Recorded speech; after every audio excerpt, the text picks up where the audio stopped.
Salam Sona xanım olar.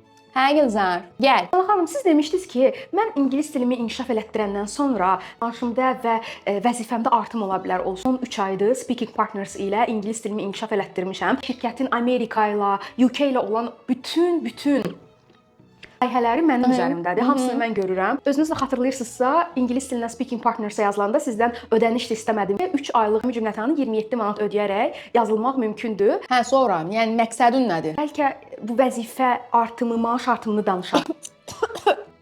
Gülzar, bizim Göylərdən Uca şirkəti sənə elə bir şans yaradıb ki, bu gənc vaxtında dilini inkişaf etdirəsən, xaricilərlə işləyəsən. Sən hələ gəlib bizdən, ailəndən maaş artımı istəyirsən. Speaking Partners haqqında hamımız eşitmişik. Şirkətin 27 manat əlavə pulu yoxdur ki, sənə onu verək. Amma böyük milyonluq layihələri sənə vermişik ki, sən onların üzərində işləyəsən. Amerika ilə danışırsan, İngiltərədəkilərlə danışırsan, bütün maliyyə məsələlərini həll eləyirsən, HR məsələlərini həll eləyirsən, logistikanı həll eləyirsən, lazım oldu girirsən, kuxlanı təmizləyirsən. Bax bunların hamısı bizim üçün deyil ha, sənin üçündür. Saatlarından sonra da əlavə iş götürüb işləyə bilərdin, amma biz neynədik? Dedik, get cibindən 27 manat vur, çıxart və 3 aylıq Speaking Partners-a yazıl, qəşəng iş saatlarından sonra hazırlaş.